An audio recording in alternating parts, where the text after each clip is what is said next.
Are you ready to start living richer? Well, you've come to the right place. Welcome to the Live Richer podcast, hosted by Jaime Catmull, a podcast created for people to challenge and manage their ideas of wealth, culture, and money across the world, bringing you the best personal finance advice to make more, save more, and live richer. Now, here's your host, Jaime Catmull.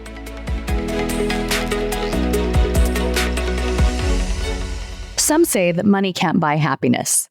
Even so, Louis Barajas is about to take us on a transformative journey into personal finance and its relationship with happiness. Louis is a wealth and business manager to Latino entertainers and executives, a podcast host, and author of several books, and an advocate for underserved communities. Louis also shares the common financial traps that many of us all fall into, and the vital connection between our financial goals and our core values. Money is not just about accumulating wealth, but enhancing your life's quality and striving to live richer. And he offers guidance to trust your gut, prioritize transparency, and cultivate honest financial relationships. Louis, I'm so excited to have you on the show. How are you doing? Jaime, I'm probably more excited. And thank you. I've been following your podcast for a while now. And when I saw that you invited me, I was I ran and told my wife, guess who just invited me to their podcast? So trust me, I'm just as excited. Well, I'm excited to have you here because there's a question I've been wanting to know. On your website, it says, you have a quote on there. It says, your relationship with money is a reflection of your relationship with yourself and those around you. I want to know first what that really means and how did you come up with that? I started in financial planning back in the 80s, hated it because it was all sales, left it, ended up at a big firm to get my CPA license in Newport Beach, California. And everybody who's listening to me, I grew up in Boyle Heights, Los Angeles, which is one of the roughest neighborhoods in all of Southern California. And eventually I made my way back through personal tragedy. And I realized back then, this is back in the 80s, when I made the decision, and I started my firm in 91, I had thought that poor people were poor because they lacked financial literacy, okay? And that was the most difficult lesson to learn, that when I went back, and just share with you, the numbers were like, I went back to this Latino community where back then 60% of all Latinos were unbanked. Forget about investing. They were just unbanked, like no checking account, no savings account, okay? I went back and then I realized, oh my God, this is a kid from East LA who grew up and went to UCLA, got his MBA from Claremont Graduate School, who studied there with Peter Drucker, who became a CFP, who had worked with some of the wealthiest people in the world at Newport Beach, California. And I'm heading back and they lacked financial literacy. There was no book. And then I realized, oh my God, no amount of financial literacy is going to help a community in poverty. It was a mindset. And so this whole concept of mindset, everybody talks about it now. There's a huge behavioral finance kind of right now. Everybody's written books on behavioral finance. Well, I found out about it back in 90 when I went back to this community. I realized financial literacy was going to be it. And I realized that one of the mindsets was that people didn't take what was in front of them, like all the graffiti was coming from the inside, was a reflection. If their lives were, nobody was doing anything to them. It was what they were doing to themselves through their minds that was a reflection of what their beliefs. So the very first book I wrote was called The Latino Journey to Financial Greatness, which is overcoming limiting and cultural beliefs about money. But what I have found is that all wealth, again, there've been tons of books written about this, in 2000s and 20s and 30s, but all wealth begins in the mind. And what you have outside your relationships with your spouse, or who you selected as your spouse, was your level of self-esteem inside, what you believe to be true inside. And so this whole financial life planning movement, they talk about how they wrote books on it. I had to live it because nobody in the community that I went back to help had any money. So I really had to focus on really extracting what was internally sabotaging their success, from relationships to money to health to spirituality, all coming from the inside. That was the hardest thing. And it's been a lifelong journey and try to figure out, I know I can't, but if I could, how do I make that process where people can become self-aware self-aware of what their true beliefs are, what their values are, and what they've been told. Jamie, so for example, in my community that I grew up in, there would occasionally be students that would make it out. Now, the high school that I went to had a 67% dropout rate. And very few kids ever made it through college, but there are kids that were just automatically just kind of did it on their own like I did. They were really good at trying to get out of that community, right? And trying to help other people, but they already had the mindset. But the rest of the kids didn't have the mindset. And so that's what all my books are about, mindset. They have nothing to do with finance. So when I speak, I talk about truth, awareness, responsibility, and courage. All progress starts by telling the truth. Awareness, you cannot change what you don't acknowledge. Responsibility is the responsibility, not reactability. And it's a formula that they use called ERPO. So, and the C is courage and confidence. And so that is my whole life's journey. And that's what all my content is about, working with people in communities of color. You mentioned how the mindset of like victim, or I can't get out of this, or the system is causing my life to be this way. We hear that a lot. How do you change that mindset when society now even tells us that all these things are against me and keeping me from achieving what maybe this person over there has in Beverly Hills or Newport Beach, right? So How do you get out of that mindset of feeling like a victim or feeling trapped? Right. So that's a very complicated question you just asked, but I will share with you that it's very simple in this day and age to say, you're right. Obama, Trump, Biden, the reason why I'm poor, staying poor, the man's in charge, there's this, everybody, right? But that's still a mindset, because here's what I have known to be true. I left a big firm in Newport Beach, California, Kenneth Leventhal, to go back to the barrio, made a commitment on September 8th, 1990, the day that my first daughter was born. And I started working with people who couldn't even afford to pay me, Jamie, who paid me with food. Can I pay you with food? And they'd go home and they'd bring me this plate of enchiladas and rice. And I'm being serious now. And it wasn't like a one-time thing. It was constant with a lot of people that was helping in this community when I went back. And they were living paycheck to paycheck. And they were like, we have like the several stages. We have survival, struggle, stability, success, and then significance, right? Or I call greatness in my book. They were in the survival mode, just above, a little bit above survival. And I got them to put money away. They didn't have, when people tell me that they need to do a budget, I don't even believe in budgets. I'm telling you right now, I don't believe in budgets. I think budgets are a bunch of bullshit. Budgets are great when you're doing a retirement plan to know how much my client needs to spend so we can prepare something, and that's it. You don't have to do it again. I got them to put money away and sacrifice, whether it was $5 or $10. It was the act of saving and doing it automatically and taking it away from all their, excuse my language, bullshit excuses that we had all been told about. I now, Jamie, can tell you out of an experiment for 35 years that I have clients from the barrio who were extremely poor, who now to this day have $700,000, $900,000, $1 million in retirement. Because you know what? It takes years to put this money away. And they just did an automatic pilot. And let me tell you, when I met with them, they didn't have any money. Now, here's the interesting part, Jamie. I now work with really super wealthy individuals, Latino entertainers. I'm also known as a business manager of some of the most iconic, who are making $1 million, $2 million, $5 million, $10 million. And guess what? They're living paycheck to paycheck. They're living contract to contract. And so you realize that no matter how much money, but you say, but hold on, I can't live, I can barely pay my rent. And when they said, pay yourself first, I go, but how can they pay themselves first? They can't even afford to pay me $10. But you know what? We just said, you're going to sacrifice. My dad sacrificed. People sacrifice. Now, there are people who didn't believe me. They had to spend the money, and they wouldn't open up that automatic account from their checking to their savings, or from their payroll check to their 401k. So everybody can tell me what they want to tell me, but I know it's true because I've lived it and I continue living it and I've seen it, right?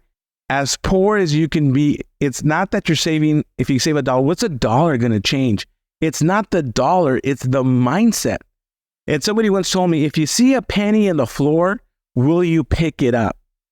If you see a penny on the floor and you're walking, will you stop by and pick it up? Do you value that? And the other thing is that I teach people that money is a tool to live a better quality of life. I've never seen a U-Haul behind a hearse. We're not going to take anything with us. And money is to provide you financial dignity, right? My job in the barrio was to help a single mother save to buy a new used car, right? That wouldn't break down because she had 2 jobs to support her 2 kids for the husband that had left her. My feeling was people in poor communities to this day, now it used to be, now they have, all these other funds that you can raise money. But growing up, with a person in our neighborhood died, a child who died in our neighborhood, we would have to have car washes for the family, sell t-shirts so we can bring in enough money to bury that child, Jamie. And to me, that's disgusting when we don't have that in certain communities. So when you ask me, is money a reflection? Absolutely. And to this day, my dad is from Tepatitlán, Mexico, where they make Guadalajara, next to where they make the tequila. Came here with a 6th grade education, started his own business, could barely speak English. He's 5'3", heavy set, and yet he's 87 and fully retired, has traveled the entire world, and has probably $1 million in the bank right now because you know what?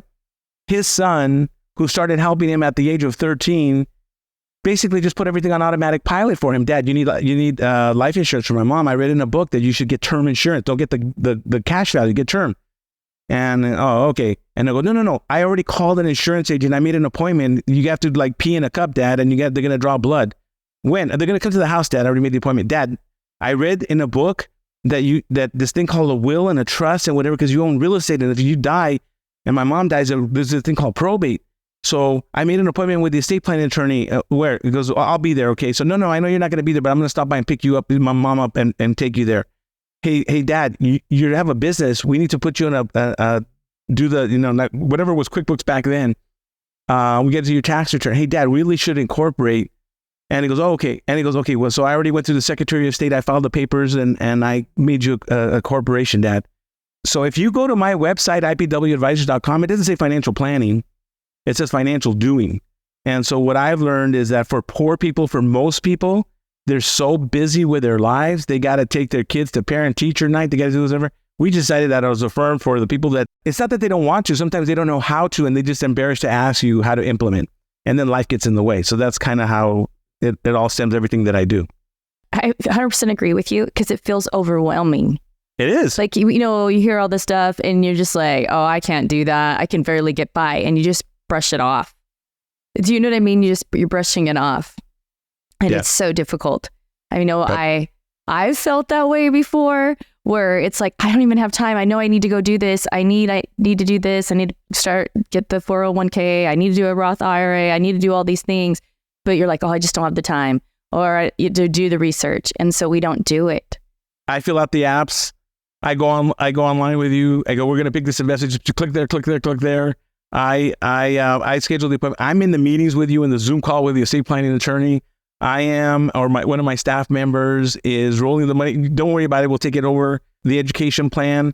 I will tell you, with the education plan in the community, what we do is, I call it the ABCDs, but one is most of the kids in my community, their parents are blue collar workers who never went to college. So instead of saying, well, what college would you want your kid to go to? How many years do you have left? Yada, yada, yada. It was, bring me your kid's report card. On a level of 1 on self-esteem, we would have them take a self-esteem test. I'll tell you what, if the kid's getting C's and D's, has low self-esteem, low test-taking abilities, is doing poor in math and English, I don't care how much money I have saved. If their parents are not engaged in the school process, they're never going to go to college. What good is a 529 plan going to do me? I've wondered this. That's what I always wonder. Why do they tell us to do it if the kid doesn't even want to go to college even? So we take the $100. We take the $100 because let me tell you, as a parent, I've got 3 grown-up children. I've got 8 grandchildren. But as a grandfather and as a parent, I want my kids just to be happy, healthy, and successful. I don't care what they're doing. But the point is this: if they want to go to college, that's great. But if my kid's getting C's and D's, they're not going to do well again if they're not good in English or math, right? I don't care if they're getting C's and D's in I don't know, some art class or something, unless they're going to be an artist. But the point though is that if they were getting C's and D's, we would use $100 that the parent would have to put away for a 529 plan, and we would hire a tutor to get the kids' grades, because when the kids' grades go up in English or math, guess what? There's a lot more confidence. When there's a lot more confidence, it's just kind of a self-fulfilling thing. And so people come to me and they say, we want to retire in the next 10 to 15 years. The first thing I say, really? I said, well, how's your marriage? On a scale of 1 to 10, where's your marriage? And most men are oblivious to where their marriages are. They'll tell me, oh, we're not perfect. We have our fights and we're probably a level 8. I swear to you that I've had women tell me in the same meeting when he told me it's an 8, I'm probably about a 5 or 6. And I said, really? And I said, so where would you have to be on that scale to contemplate divorce? Probably a 4. And it's like, oh, you gotta be kidding me. So then I'm thinking, wait, tell me about in 20 years when you're retired, do you still see yourself like, we busted my parents who've been married 62 years, like 10 years ago, like at Disneyland. They never told us. They went holding hands because my wife and I, we live about 8 miles from Disneyland, and we took a little rendezvous. We went in the evening and we saw my parents, my mom and dad we saw them from afar. I go, is that my parents? And they were holding hands and they would have been married like 52 years. And they go, that's how I want to be. And so the thing is that on a scale of, if you're at a level 5 and you think at 4, you go to the divorce, well, we got to work on this because what are we saving the retirement money for the divorce attorney or what? So again, I go back to financial planning has been this facade to really sell a product. I don't care what they tell me. At the end of the day, it's to sell a product, right? Do the planning, but there is a movement out there for people to start really really asking people what's really important and how do we use your money to get you to where you really want to be? And at the end of the day, where do you see yourself with your husband 25, 30 years from now?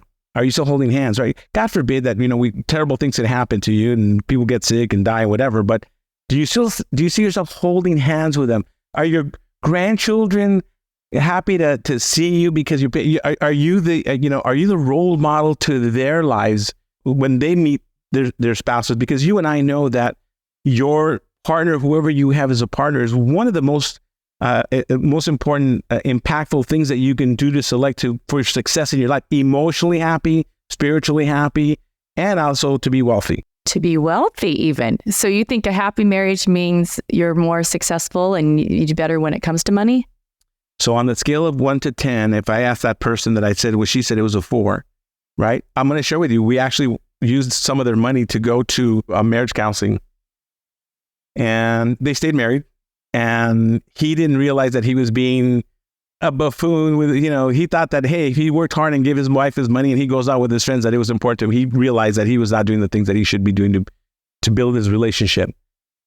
We were talking in the past about saving an additional $500 a month for his marriage. But guess what? For all of a sudden, maybe consciously or unconsciously now, she found another $500 to put away towards retirement. Because maybe unconsciously she thought, maybe I'm not going to be with this guy 5-10 years from now. Maybe I'm going to put this money on the side or whatever. I don't know. The point is that the thing is this, when the parents found out that the kids were now doing well in school, they went from C's and D's to B's, not even A's, B's. The parents found more money to put away for college.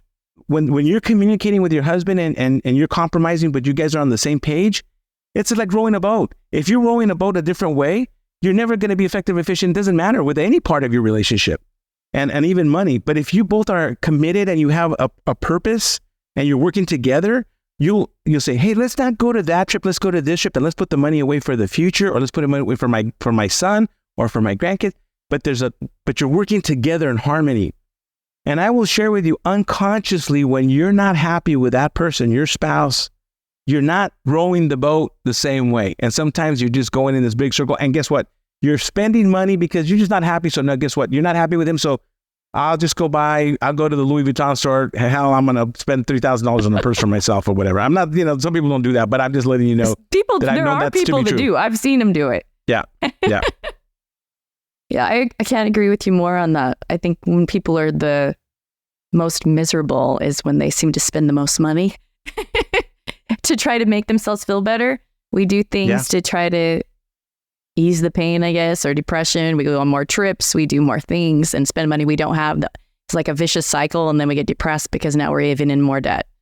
It's horrible. Jamie, I go back to, in the world of financial planning or investments, honestly, everything's almost being commoditized at this point. Everything is an indexed ETF, right? For mutual fund index ETF. Insurance, either you're buying term or you're buying an index universal life if you got enough money to do that, right? And I tell people, don't do an IUL unless you have like $10,000 or more that you can commit to every year for the next 7 to 10 years. Otherwise, don't even think about it.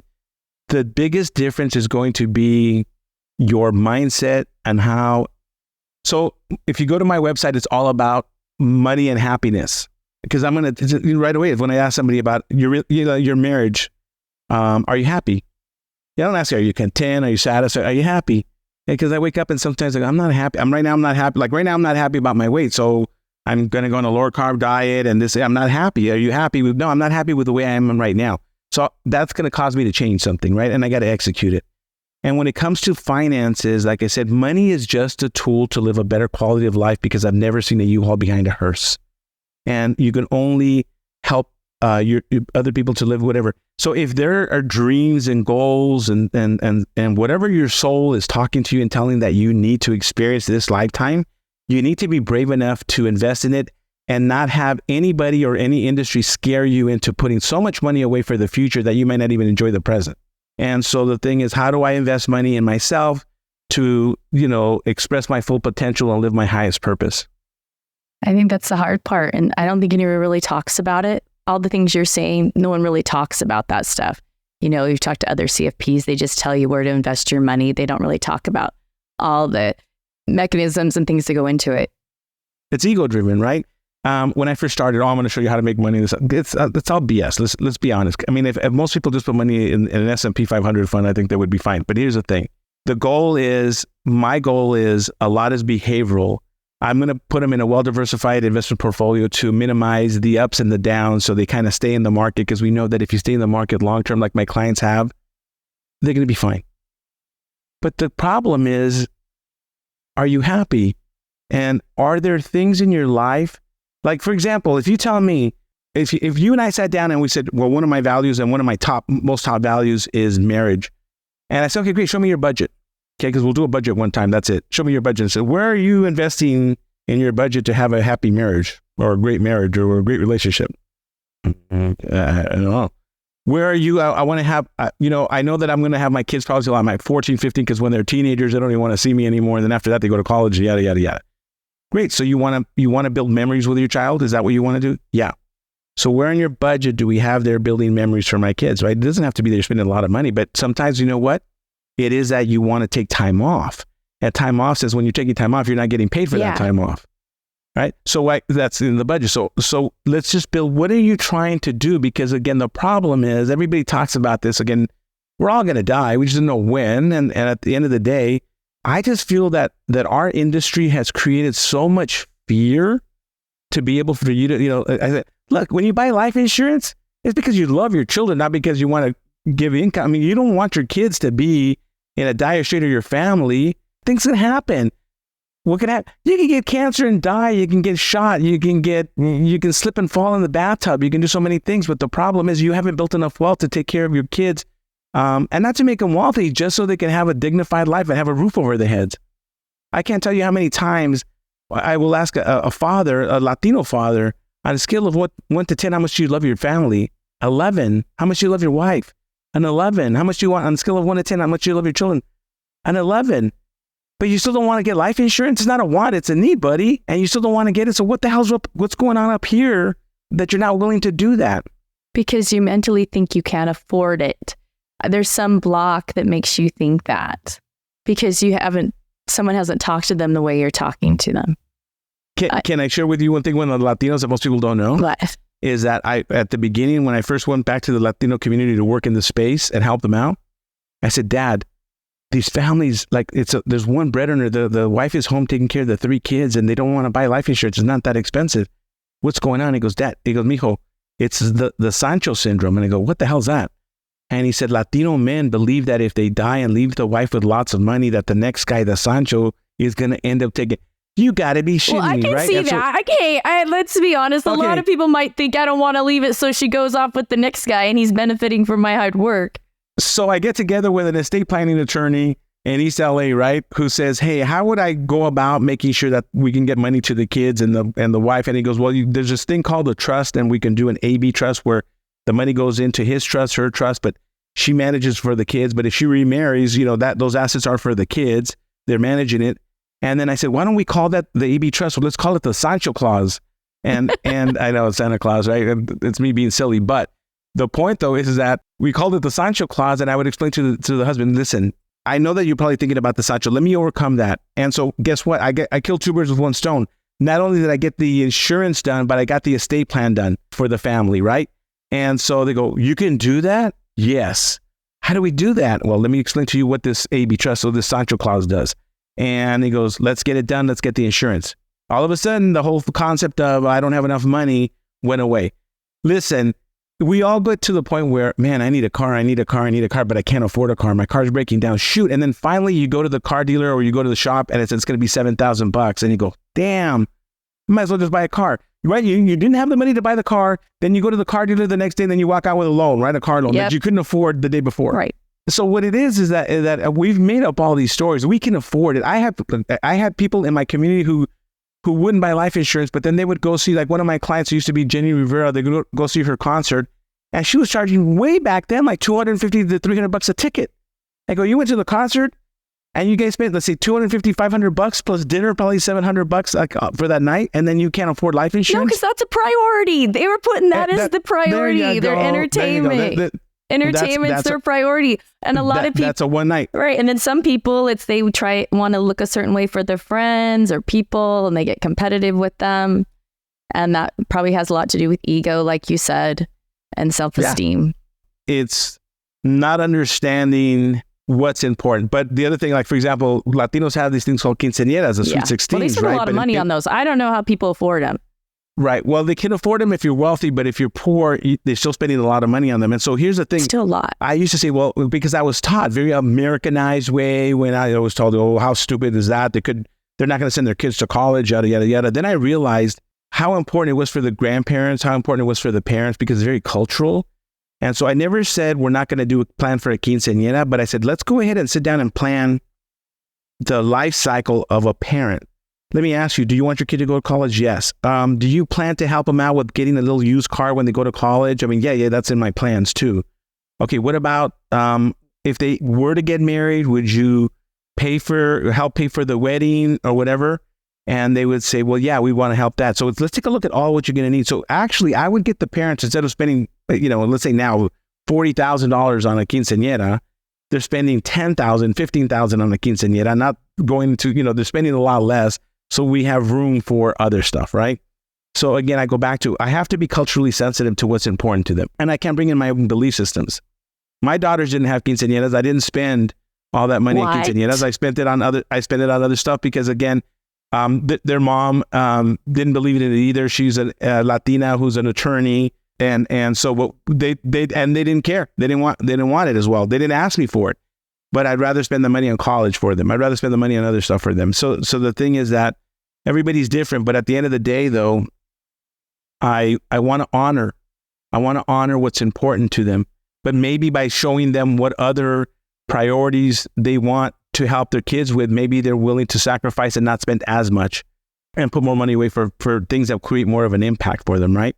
Going back to the kids, the Latino culture, I think that I was going to try to tell you earlier was that I had girlfriends, not girlfriends, but I had friends that were women in East LA who had been accepted. I got accepted to UCLA. One had been accepted, I forget what school back east. It was one of those Ivy League schools for women back east. And she had everything paid for. She was an incredible student. And the Latino parents will say, no, you're not going to go. You have to go to the community college here. And I will share with you that anybody who's listening to us who's Latina knows what I'm talking about, because the parents say, oh, mija, the belief system is you're going to get hurt. I don't have the money to go take care of you. And what's wrong with going to East LA College versus going to Princeton? It's the same thing. You can just, whatever. It's the same thing. It's not the same thing. You and I know it's not the same thing. But for them, it was this whole concept. Again, these are all these belief systems that we have in our head that we've created, that we've made up. And so, again, I know I can't, but if I could help people use their money to live their highest purpose, right? And express their full potential, what would that look like without fear? And so sometimes having a little bit of cash reserves allows you to take some risk, right? It allows you to take some risk, go get another job or do whatever. But that's my goal. I want people to be able to use money to make work optional. I love what I do so much. When you ask me when I'm going to retire, Jamie, it's going to be the day that you call me on this podcast or whatever, and I'm my head's down on the ground here and you can't lift me up anymore. That's when I retired, because I love what I do so much. The goal is, how do I help people also transition into jobs that they think that they will never retire because they love it so much? I've got young attorneys, female attorneys, who hate being attorneys, but they're earning so much money and got used to a certain lifestyle that it's like they don't want to go backwards.